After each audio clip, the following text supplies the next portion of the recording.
Boa noite. Se aconchegue, feche os olhos, respire fundo e deixe que sua mente se desligue aos poucos da correria do dia.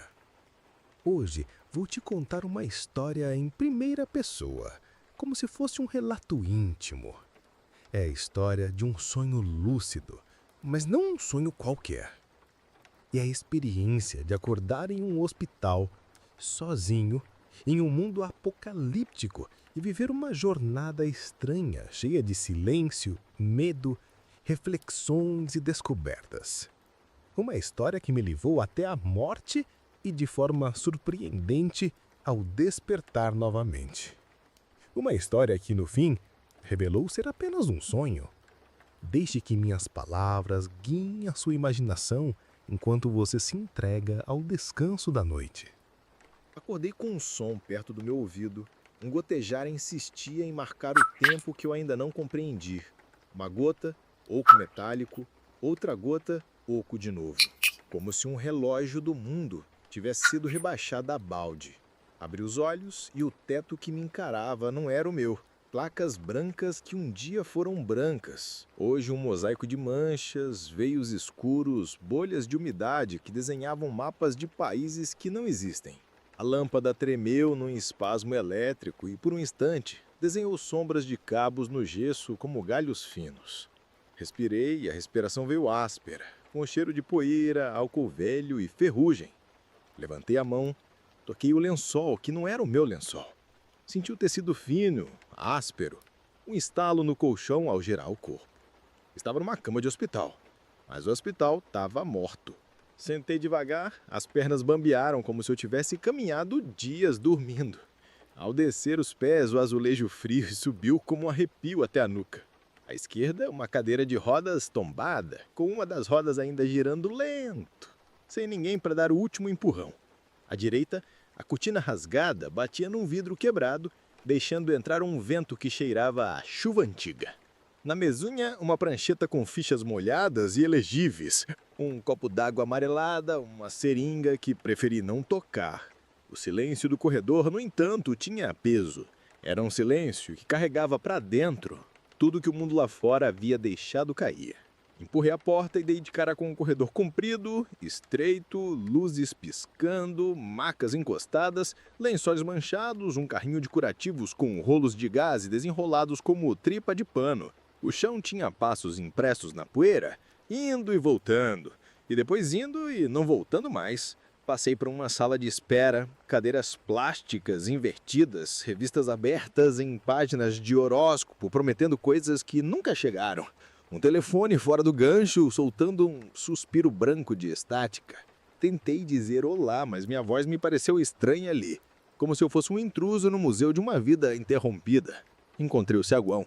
As portas de vidro quebradas exibiam um céu de chumbo. Soprou um vento e eu senti o gosto de ferrugem na língua. Pisei nos cacos, devagar, e saí. A cidade parecia um corpo de alguém que havia esquecido de respirar. Prédios com olhos vazios, varandas caídas, letreiros pendurados por um prego teimoso, carros parados com portas abertas, outros atravessados nas esquinas, bicicletas deitadas, uma bola no meio-fio com a marca de tênis que não ia a lugar nenhum. Não havia pardais no fio, nem latido, nem motor.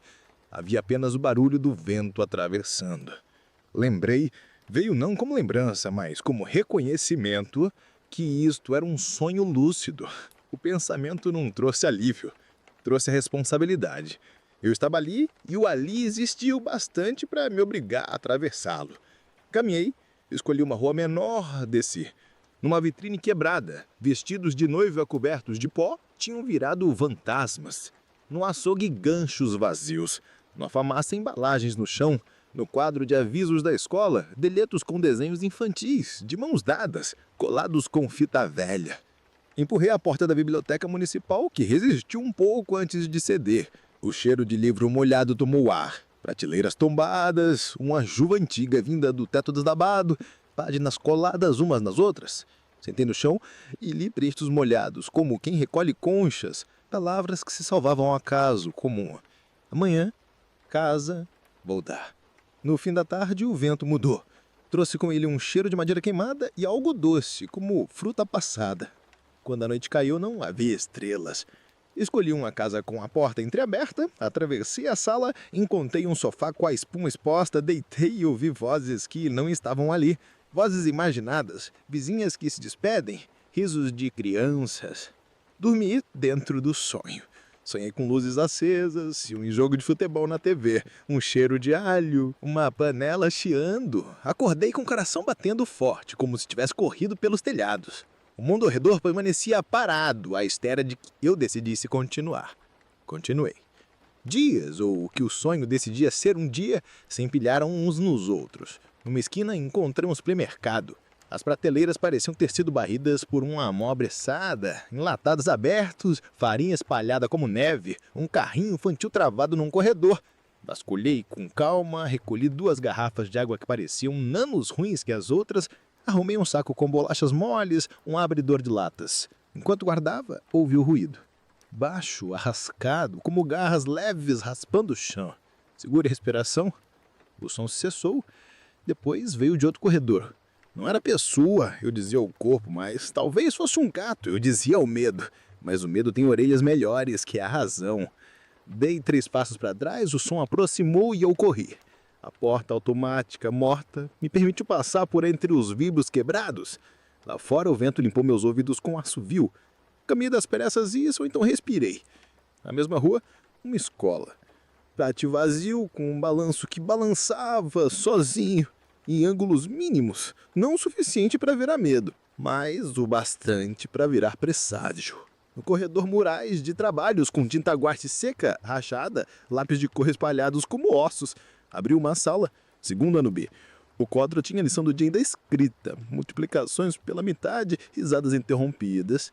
Peguei um dias e escrevi devagar. Estive aqui, respirei. Não sei para que escrevi. Talvez para que alguém que nunca veria pudesse saber que um dia, por alguns minutos, uma pessoa esteve viva naquela sala. A cidade tinha um metrô. Descia de escadas rolantes, paradas, ao meio-dia que o céu oferecia. O ar era mais frio, cheirava a ferro. Nas paredes, pôster de filmes que jamais estrearam. Um banco de madeira abrigava um casaco dobrado com cuidado. No trilho, água acumulada. O túnel guardava um sopro próprio, a respiração dos lugares vazios. Eu ia voltar, mas a curiosidade antiga, que move as mãos antes de mover os pés, me fez dar mais 20 passos para dentro. Foi o suficiente para ouvir, claro agora, o estalo do que antes eu chamava de garras. Vinha de mais fundo, e quando não parecia gato, não parecia cão, parecia algo que o sonho, cuidadoso, não queria nomear para mim. Recuei sem querer fugir, e subir as escadas virou uma gentileza que eu concedia aos meus próprios joelhos. Foi em frente à igreja que viu primeira pessoa. A porta de madeira estava entreaberta. No adro, alguém mexia num saco, recolhendo qualquer coisa que ainda servisse. Eu aproximei com as 2 mãos levantadas, noscrando meu nada. A figura se ergueu, magra e alta, um lenço embarrado no cabelo, olhos que mediam distâncias. Calma, eu disse. Só quero falar. Ela demorou 5 segundos inteiros antes de inclinar a cabeça, autorizando que eu existisse a 3 passos de distância. Mara, disse depois, como quem lança uma corda de um barco a outro. Eu acordei no hospital. Respondi e só então percebi que era verdade e que dizer aquilo doía. Ela sentiu com um canto de boca. Eu também. Não exatamente hoje, mas já acordei. Apontou para dentro da igreja. Aqui é mais seguro quando venta desse lado. Lá dentro, bancos com vestígios de poeira empurrada por brisa antiga, velas consumidas até a base, um crucifixo que parecia cansado. Havia mais 2, um homem calço de botas grandes demais para seus pés, Elias, e o menino que limpava uma lanterna com um pedaço de pano, nua. Me olharam como se olham animais que talvez venham a partilhar a mesma água. Sentei no banco devagar e apresentei minhas mãos vazias. Temos pouco, mas dividimos, disse Mara. Em troca, ficamos vivos juntos até onde der. Elias colocou sobre o banco uma lata amassada de pêssegos em calda, abriu como uma faquinha e serviu 4 fatias como quem reparte um sacramento. Noah sorriu por trás da timidez e, por um segundo, o mundo inteiro se resumiu a um pedaço de fruta doce sobre uma língua que havia esquecido que era doçura. Nessa noite, dormimos atrás do altar. Ouvir a respiração dos outros 3 me devolveu a minha. No escuro, as palavras vieram baixas, como se tivessem medo de acordar as paredes. Mara me contou de um apartamento no 4º andar, onde a água do tanque ainda pingava devagar e, de vez em quando, parecia limpa. Elias falou de um depósito de ferramentas que tinha chaves, lanternas e panos. Noah disse que tinha um carrinho num porão com rodas ainda boas. Quando adormecemos, achei que podia, enfim, sonhar outra coisa dentro do sonho. Sonhei com uma sacada e plantas em latas de leite, com roupas estendidas num varal improvisado, com o cheiro de café e pão. Na mesma manhã, combinamos um plano. Iríamos ao mercado maior, a 8 quadras, verificar o que restara. Depois, cruzaríamos até a borracharia para catar pneus e cordas. Por fim, subiríamos num prédio mais alto para tentar ver a extensão do que havia sido e não era.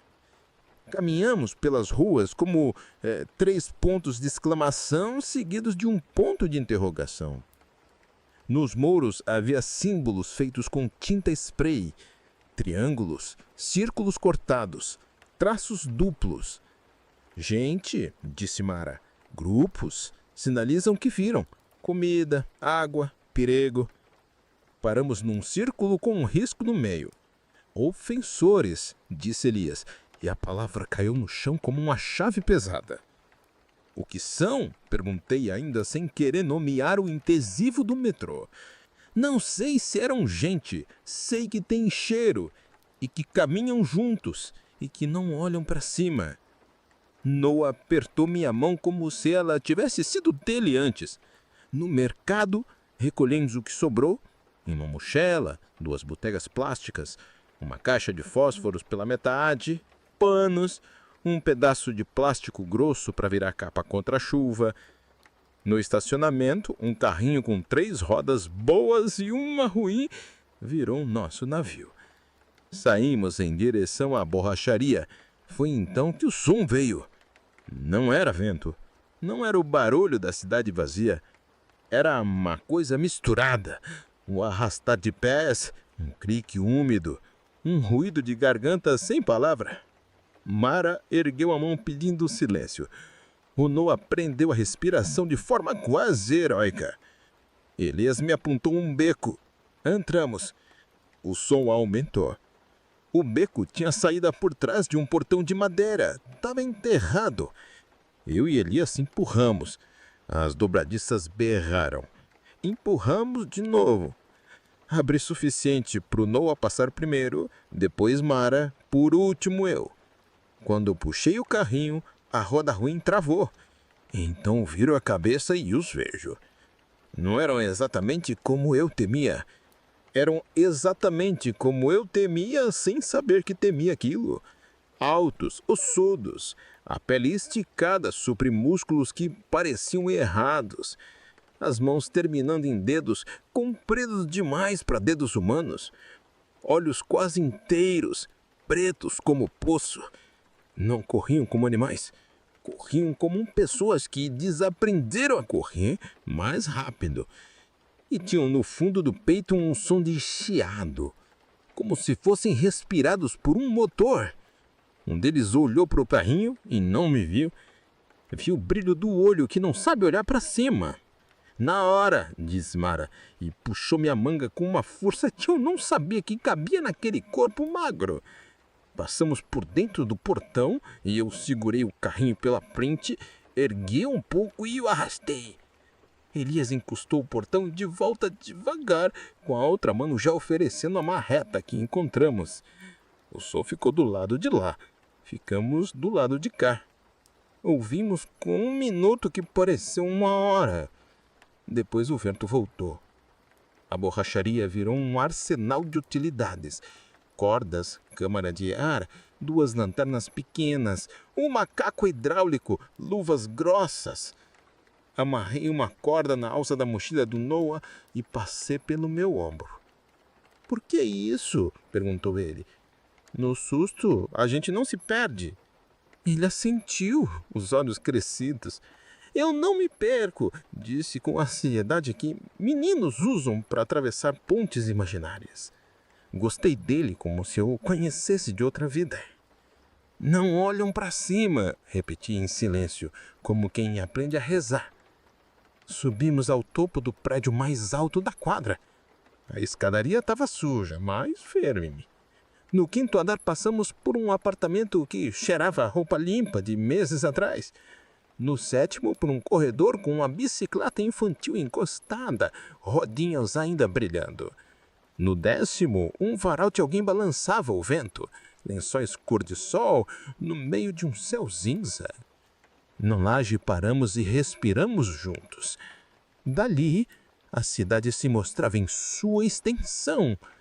As ruínas desenhavam bairros, as colinas ainda tinham árvores. Lá longe, uma coluna de fumaça subia.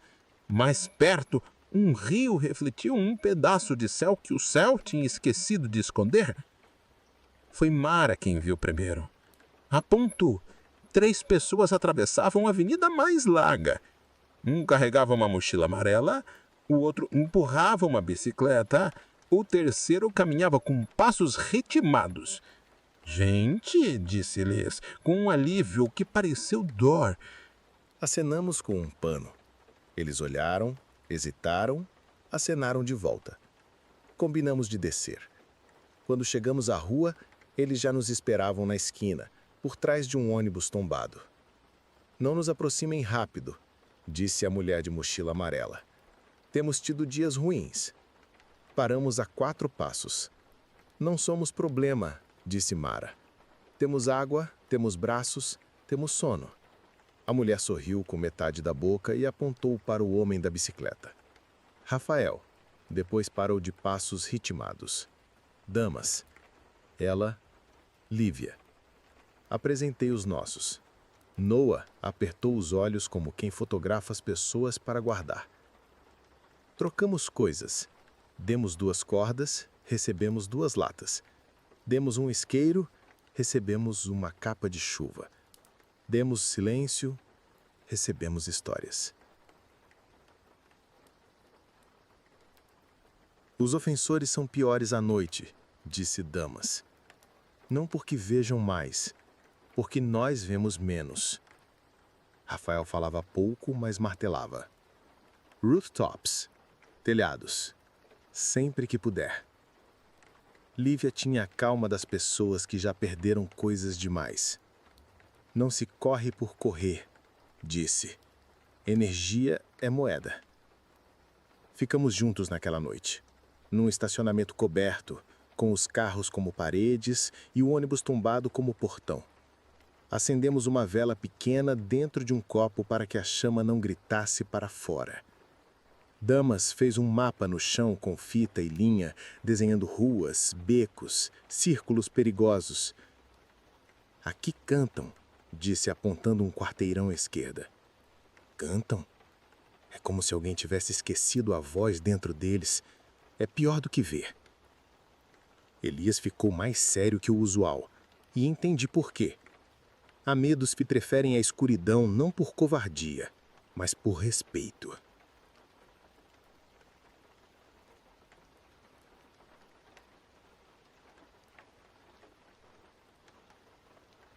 Os dias seguintes foram um inventário de lugares. Uma oficina mecânica onde desmontamos lanternas para montar uma só que funcionasse. Um ateliê de costura onde Mara varreu o chão inteiro e no fim encontrou uma agulha resistente com a qual ajustou tiras para nossas mochilas. Uma escola de dança com espelhos trincados onde Lívia parou por 3 minutos para lembrar um passo com o corpo todo, os pés simultaneamente leves e pesados. Uma estação de tratamento de água que rendeu um filtro que talvez fosse melhor do que nada. Um mirante com uma luneta quebrada, que mesmo quebrada, nos deu a ilusão da distância ser menor.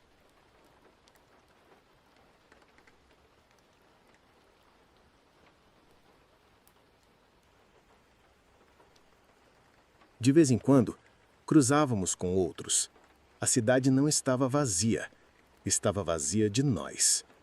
Alguns se aproximavam com o cuidado de quem ensinou as mãos a não tremer. Trocavam 2 palavras, seguiam. Outros escondiam o olhar por trás das máscaras improvisadas. Havia grupos que sinalizavam com apitos curtos, códigos que decidimos não aprender.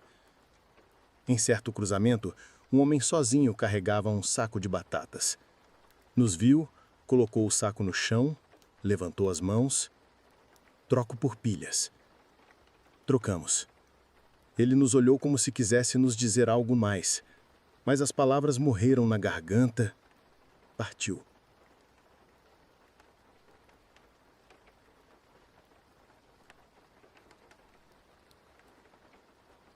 Na terceira madrugada, os ofensores encontraram nosso estacionamento. Não os vimos, os ouvimos. Veio primeiro como o ar do fundo, um barulho de arrasto de gente sem sapato. Depois um clique molhado como se a língua buscasse consoantes que não existem. Por último, o chiado no peito, e este som me atingiu como lembrança do metrô. Lívia apagou a vela com 2 dedos. Damas ergueu o braço para que o Noah se aproximasse dele. Eu senti a corda tensa entre mim e o menino. Rafael apontou a direção contrária ao portão. Era o corredor estreito, o pior caminho, mas o único. Fomos. Os carros, com seus espelhos quebrados, multiplicavam pequenas luzes de nada. Encostei a mão no capô de um sedã para não tropeçar e o metal me devolveu um frio que entrou pelos ossos. Paramos porque os sons pararam. Ficamos como estátuas durante o tempo de 3 respirações. Então, o cantar. Era mesmo um cantar, algo parecido com humano no que a voz tem de espectro. Uma melodia sem música. Um canto que imitava a tentativa do canto. Eu fechei os olhos porque o corpo pediu. Abrimos caminho pelo fundo do estacionamento, encontramos uma grade antiga com um cadeado grande. Elias ergueu a marreta e numa pancada só, com um grunhido que foi mais dele do que do ferro, o cadeado cedeu. Passamos. A grade fechou atrás de nós como um alívio que faz barulho. Mudamos de refúgio. Fomos para o 4º andar do prédio de consultórios ao lado. Numa sala de fisioterapia, colchonetes. Numa de odontologia, máscaras que agora eram um pano. Numa de geriatria, barras nas paredes, que serviram para estender roupas. Foi ali que, numa manhã em que o sol decidiu aparecer por entre 2 prédios e riscar o chão com um quadrado de luz, nos permitimos rir de uma bobagem. O Noah, orgulhoso do carrinho resgatado no porão, amarrou frascos vazios de soro no eixo traseiro, e o barulho que fizeram ao andar era de guizos improvisados. Isso chama atenção, disse Rafael, o mais prático. Chama a nossa de volta pra gente, respondi, e ele levantou os olhos com algo que, naquele mundo, já era quase um elogio. A fome, no entanto, não mente. Fomos ficando mais devagar. As conversas passaram a ter vazios maiores entre uma frase e outra, como se nossas línguas descansassem entre palavras. Uma tarde, fomos até a ala pediátrica do velho hospital universitário, atrás de cobertores pequenos, sabonetes, qualquer coisa que lembrasse delicadeza. Encontramos paredes pintadas com animais de olhos grandes, um escorregador de plástico, uma estante com brinquedos. E encontramos também uma parede forrada de desenhos de crianças.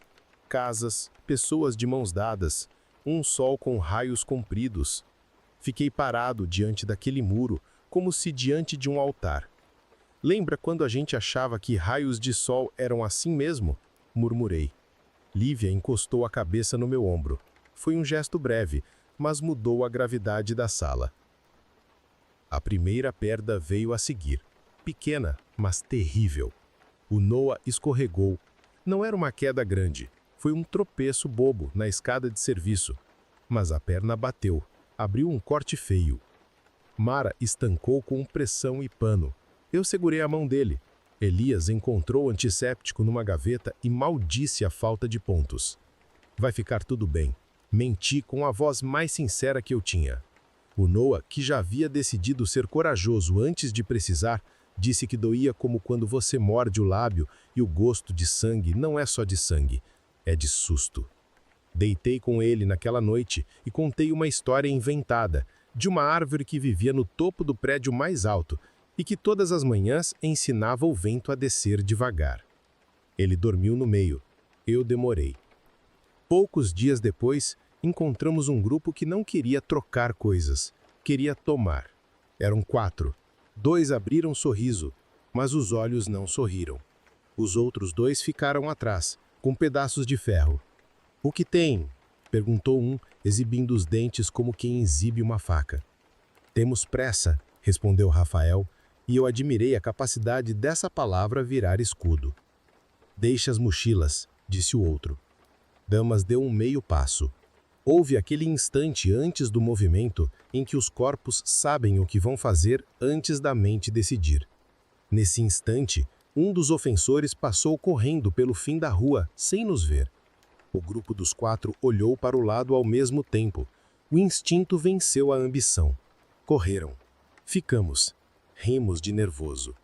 Às vezes, o mundo mal educado salva, disse Mara, e guardamos essa frase como quem guarda fósforos secos.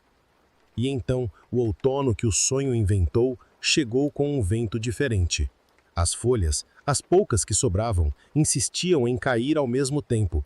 O céu ficou com uma camada de prata que não é de chuva. Foi nesse tempo que decidi ir sozinho ao metrô. Ninguém concordou, mas eu disse que precisava. Há lugares que nos chamam pelo nome, mesmo quando ainda não sabem como nos chamar. Desci de novo a escada rolante parada, lanterna no bolso, faca pequena na cintura, a corda amarrada no meu punho e no corrimão. Sentei num banco de madeira. Esperei o som. Ele veio. Não de uma vez. Veio como água por frestas. Clique, arrasto, chiado.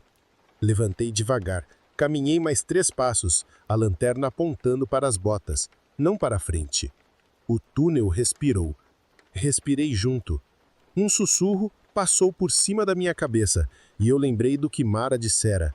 Não olham para cima. Ergui a lanterna e o feixe varreu a abóbada por 2 segundos que o corpo guardou como 10 anos. Havia marcas, arranhões no concreto, riscos longos, paralelos. Não era para mim aquele lugar. Recuei, mas sem humilhar meu passo. Ao subir, o vento do lado de fora me pareceu um abraço antigo. Durante semanas, o mundo se reduziu ao regime de sobrevivência e às pequenas estéticas do cuidado. Lavávamos panos com água que queria ser limpa. Deitávamos na laje para pegar sol de olhos fechados por 8 minutos. Contávamos histórias um ao outro como quem troca bandagens. Damas ensinou ao Noah como ouvir o vento nas frestas das janelas e distinguir o vento que é vento do vento que é passo. Lívia dançou de novo, desta vez por 1 minuto inteiro, num corredor sem espelhos, e no fim respirou como quem corre e ri ao mesmo tempo. Mara conseguia dormir onde encostasse a cabeça por 15 minutos. Depois acordava inteira, e isso nos dava a esperança de que o corpo humano é melhor que a cidade. A morte chegou numa manhã que prometia ser igual. Estávamos no telhado do prédio dos consultórios, varrendo folhas e mantendo o quadrado de luz para o Noah. Ele insistia em fazer ginástica do céu. Do outro lado da laje, 2 ofensores emergiram silenciosos de uma escada que achávamos trancada. Foram rápidos. Eu vi antes que os outros, mas ver antes não me deu muito. Gritei o nome do menino e o grito não foi meu, foi de todos nós que já gritamos nomes antes. Corremos ao mesmo tempo, cada um para uma direção certa. O primeiro veio em minha direção, e eu soube que o corpo tem uma biblioteca secreta de movimentos esquecidos. O pé girou, a mão ergueu a marreta que ainda estava ali de um dia antigo, e a cabeça do ofensor encontrou o ferro com um som que eu não quero descrever. O segundo desviou de Damas e veio por Mara. Lívia, Numa decisão que só o amor pelos que não são nossos explica, avançou e o empurrou com o ombro. Os dois foram ao chão e rolaram. Elias puxou Lívia de volta, pelos ombros, e por um segundo a criatura perdeu o eixo. Rafael, prático e sem poesia, desferiu um golpe com um cano no joelho do bicho. Foi o suficiente. Eles recuaram. Não porque nos temessem, porque perceberam que tínhamos aprendido a nos mover juntos. Só depois vimos o sangue. Não era de ninguém, e era de todos. O Noah tinha um corte no braço, não profundo, mas feio. Mara tinha um roxo novo na costela. Eu tremia nos joelhos, não de medo, mas do corpo, lembrando que ainda era corpo. Sentamos. 4 minutos de silêncio. Depois, a vida começou a voltar ao cômodo onde estávamos como a luz que procura as coisas que gosta de acender. O Noah disse: "Achei que eu ia cair do céu." Rimos. Era a melhor frase daquele mês. A fome nos encurralou. Mudamos de território. Fomos para a zona das fábricas, onde esperávamos encontrar ferramentas e, quem sabe, uma caldeira que ainda pudesse aquecer água. Encontramos um galpão com janelas altas, metade dos vidros quebrados, metade escurecidos por décadas de poeira. A entrada principal estava bloqueada por uma pilha de paletes e caixotes caídos. Contornamos. Entramos por uma porta lateral, rangendo como se fôssemos ladrões de museu.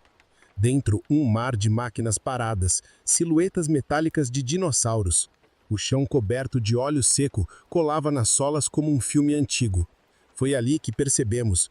O cheiro de doce passado voltara, misturado com algo que lembrava mofo e sal. O som veio, não como som, mas como vibração. E então eles apareceram. Não 2, não 3, mas muitos, como uma memória maligna que aprende a se multiplicar quando repetida. Corremos. Os corredores de fábrica não foram feitos para a fuga de gente sem mapa. Virávamos e esbarrávamos em grandes bocas de máquinas, buracos, passagens que só existiam para quem as conhecia antes do fim. A corda entre mim e o Noah salvou mais de uma vez. "Esquerda!" gritava alguém, e não era ordem, era súplica. Subimos uma escada caracol de ferro, 3, 4 andares, e o ferro cantou sobre nossos pés. Quando chegamos à passarela suspensa, vimos que ela terminava num vazio. Havia uma gruazinha manual, um trilho que cruzava o vão e acabava na outra parede. Rafael olhou, calculou com olhos que já consertou coisas e virou para nós. "É isso." Amarrou a corda no gancho e lançou ao outro lado. Por milagre de física e sorte, a corda pegou. "Não dá para todos", disse. E não precisou dizer quem seria o último. Passamos o Noah primeiro, depois Lívia, depois Damas, Elias, Mara. Fiquei com Rafael. Os ofensores subiam as escadas com mãos e pés, como se as unhas fossem ferramentas. Suas bocas, se eram bocas, emitiam uma espécie de risada falha. "Vai", disse Rafael, e eu soube que "vai" era metade bênção, metade ordem. Comecei a cruzar no cabo, a corda prensada no peito e na palma, o corpo dizendo que lembrava de atravessar rios por cordas em infância que talvez não fosse minha. Cheguei ao outro lado, olhei de volta. Rafael já vinha, e atrás dele, o primeiro dos ofensores. Rafael começou a balançar o corpo para dar impulso ao fim do cabo. Quando estava a 2 metros, ouvi o estalo, madeira velha, parafuso que cede, peso demais. Gritei o nome dele que eu mal conhecia direito, com a intimidade que se mente ao desespero. A corda segurou. Rafael despencou, mas o braço agarrou minha perna com uma força de irmão futuro. Puxei. Damas e Elias me seguraram pela cintura. Mara, por trás deles, fazia força com o dorso inteiro. Lívia chorava e dizia "vem, vem, vem", como se o verbo fosse uma corda invisível. Rafael subiu. O ofensor chegou à borda e tentou atravessar, mas não sabia atravessar cordas. Batia com as mãos erradas, pendurou-se por 1 minuto ainda mais longo, escorregou. Caiu.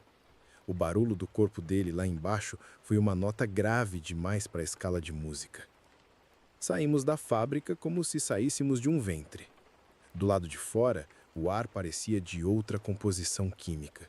Nos abraçamos como crianças que se perdem no mercado e se encontram na seção de pães. "Estamos vivos", disse Mara. E nesse dia aprendi que "estamos vivos" merece ser dito em voz alta às vezes, para que a frase se torne parte do corpo. Mas o corpo tem contas, e o sonho, às vezes, cobra juros. Na semana seguinte, a febre pegou o Noah. Não era de ferida infeccionada, era do mundo. Tremia leve, depois tremia forte. Respirava como se o peito tivesse encolhido. Deitamos com ele em turnos, cantamos mentiras doces, molhamos lábios com água que queria ser boa. O menino delirou e disse que via o mar subindo as ruas como gato e que o mar trazia conchas com cartas dentro e que todas as cartas diziam "volto com calma". Eu quis acreditar que era profecia. Era sonho dentro do sonho e nesse momento confundi as bordas de todos os mundos. Quando a febre baixou, a minha subiu. O cansaço me pegou como quem puxa o pé de alguém que já está na beira do sono. Ainda andei 2 dias, ainda arrastei caixas, ainda ri de uma piada ruim do Damas sobre o vento pagando aluguel, mas no 3º dia meu corpo disse basta de um jeito manso e indiscutível. Deitei no chão da sala de espera do consultório e o azulejo me pareceu o mesmo azulejo do 1º dia e pensei que talvez os hospitais compartilhassem um só chão espalhado por baixo da cidade inteira. O teto piscou de novo. Gota no balde de novo, o zumbido elétrico de novo. O mundo começou a se afastar de mim como maré. As vozes dos meus se fizeram longas. Lívia encostou a testa na minha e o calor dela era um sol pequeno. Mara colocou minha mão entre as mãos dela e descobri que mãos conseguem dizer parágrafos. Noah, já melhor, encostou o carrinho no meu ombro e disse que o céu podia ficar à minha altura se eu quisesse. Elias e Rafael de novo em pé, insistindo em estar, e sim, Rafael, você ficou. Olharam do jeito que homens olham quando querem consertar o que não se conserta. Damas colocou um pano frio na minha testa e, sem palavras, me deu autorização para ir. Então fui. Fui como quem fecha uma janela muito devagar para não acordar o quarto. Fui como quem apaga a luz, não de uma vez, mas diminuindo o dimmer. Fui como quem solta a mão de quem ama num corredor comprido, sabendo que a mão volta na esquina. A cidade se encolheu num ponto. O hospital se alargou de novo e eu vi o teto de manchas que desenhavam países falsos. Ouvi o gotejar no balde, senti o lençol áspero, abri os olhos. Estava no hospital. Não aquele morto do onde saí. Um hospital vivo. O teto era branco o suficiente para que o branco fosse branco, e não promessa. A lâmpada brilhava fixa, sem tremor. O ar tinha cheiro de álcool novo e roupa lavada. Ao meu lado, uma janela aberta deixava entrar barulho de cidade acordando. Carrinhos de vendedor, buzinas, passos, risos. Uma enfermeira entrou com uma bandeja. Bom dia, disse como se bom dia fosse possível. Bom dia, repeti, e a palavra me pareceu uma fruta de estação. Você dormiu por muito tempo, disse ela, e o tempo que dormi e o tempo que sonhei se olharam de longe, sem briga. Teve pesadelos? Tive uma vida. E ela sorriu como quem entende que, às vezes, a resposta certa não cabe numa ficha. Sentei, minhas pernas pesavam menos. No criado mudo havia um papel dobrado. Abri. Foi apenas um sonho. Você está seguro. Respire. Era a caligrafia de ninguém e de todo mundo. Era a caligrafia de Mara, de Lívia, de Damas, de Elias, Rafael e do Noah, que agora, sei lá como, talvez andasse com um carrinho de verdade num corredor de verdade. Levantei. Fui até a janela. Deixei o ar tocar meu rosto. A cidade tinha cores e até as sombras eram honestas. Vi uma senhora atravessar a rua com um saco de pão. Vi um homem correndo atrasado para o ponto. Vi um menino se equilibrando no meio-fio. Vi um pombo, decidi não pousar no parapeito, mas dar mais uma volta. Sorri. Voltei para a cama. Anotei no verso do bilhete: mesmo quando o mundo parece sem mundo, o corpo ainda aprende a respirar de novo.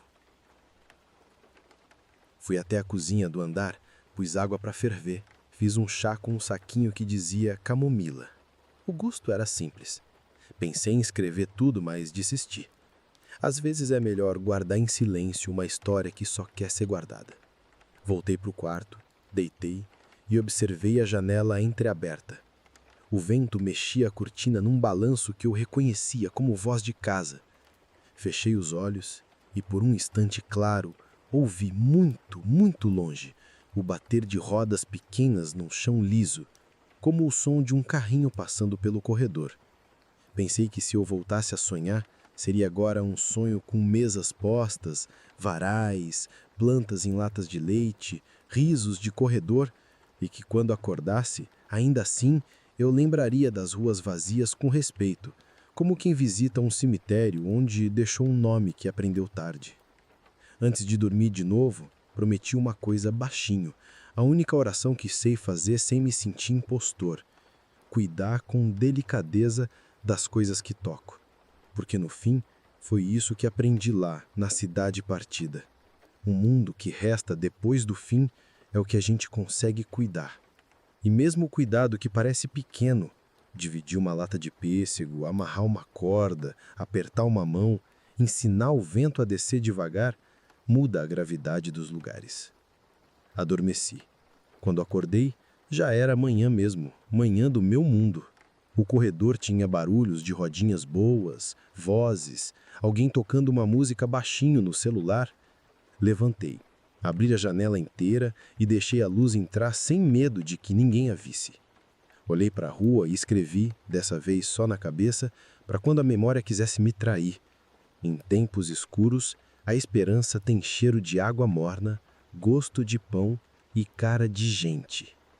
Vesti a roupa que deixaram na cadeira, dobrei o bilhete e coloquei no bolso, e ao sair, passei a mão pela porta como quem agradece a madeira por ter sido porta de um quarto e não de um fim.